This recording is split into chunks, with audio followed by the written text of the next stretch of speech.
సీతమ్మను అపహరించిన రావణుడిని శ్రీరాముడు సముద్రం దాటి లంకకు చేరుకొని వానరుల సహాయంతో రావణ సంహారం చేస్తారు. రావణ సంహారం తరువాత వానరులు రాక్షస స్త్రీల విషయంలో ఏం చేయాలి అని ఆలోచిస్తూ ఉండగా సీతమ్మ వారు హనుమయ్యను పిలిచి ఓ కథ చెప్పడం జరిగింది. ఆ కథ ఏంటో ఇప్పుడు చూద్దాం. మనుషులకు జంతువుల పాటి మంచితనం ఉండాలి. అనగనగా ఓ అరణ్యంలో ఓ వేటగాడు ఉండేవాడు. కుటుంబం కోసం అవసరమైన వేట కోసం తీవ్రంగా గాలిస్తూ ఉండగా అతనికి ఓ పెద్ద పులి ఎదురైంది.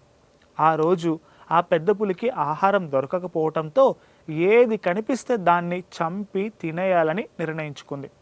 వేటగాడు ఎదురు కాగానే వేటగాడి మీదకి దూకపోయింది. వెంటనే వేటగాడు పరుగు పరుగున వెళ్ళి చెట్టు ఎక్కేస్తాడు. పులికి చెట్టు ఎక్కడం తెలియకపోవడంతో చెట్టు కిందే కూర్చున్నది. ఎప్పటికైనా వేటగాడు చెట్టు దిగకపోతాడా అని చెట్టు కిందే కూర్చుండిపోయింది పులి. చెట్టుపైకి ఎక్కిన వేటగాడికి కొమ్మల చాటున ఓ ఎలుగుబంటి కనిపించింది. దాంతో వేటగాడు మరింత భయపడ్డాడు. కానీ ఎలుగుబంటి ఆ వేటగాడిని ఏమీ చేయలేదు. ఎలుగుబంటిని చూసిన వేటగాడు భయపడ్డాడు. ముఖంలో చావు భయం కనిపించింది. ఊపిరి బిగపట్టుకొని కూర్చున్నాడు.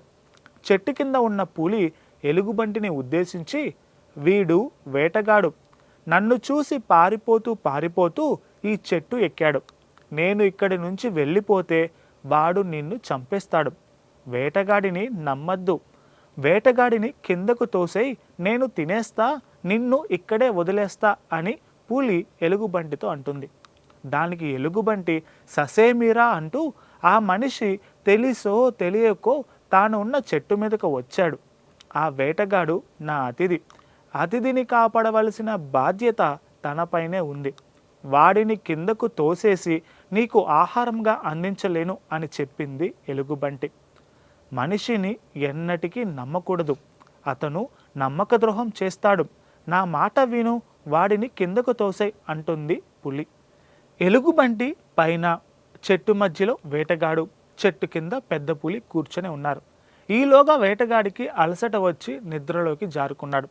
వేటగాడు నిద్రలోకి జారుకున్నాక ఎలుగుబంటి కూడా నిద్రలోకి జారుకుంది. కాసేపటికి వేటగాడు నిద్రలేచాడు.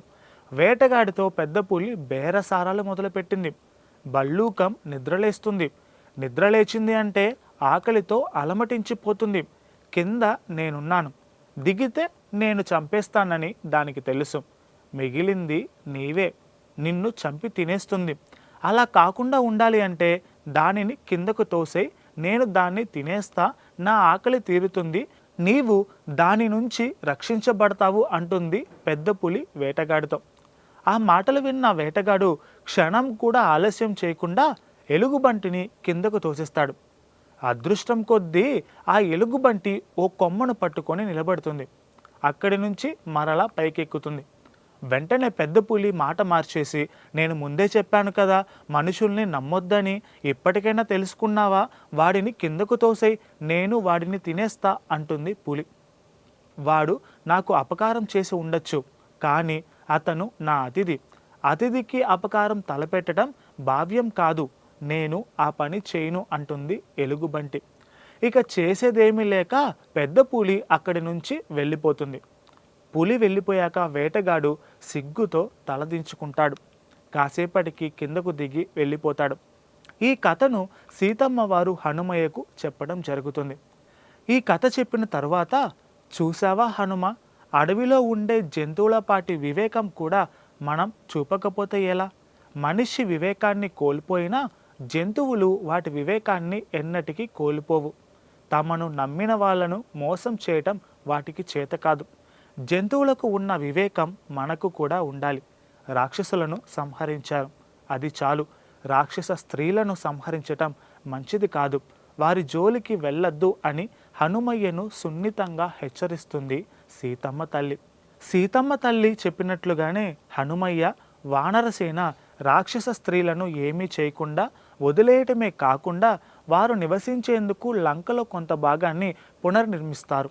అందుకే లంకలో నేటికి వానరులని, హనుమయ్యను ఓ జాతి ప్రజలు తమ దైవంగా పూజిస్తున్నారు. Please subscribe to the channel and download the Politicos app from the links in the description.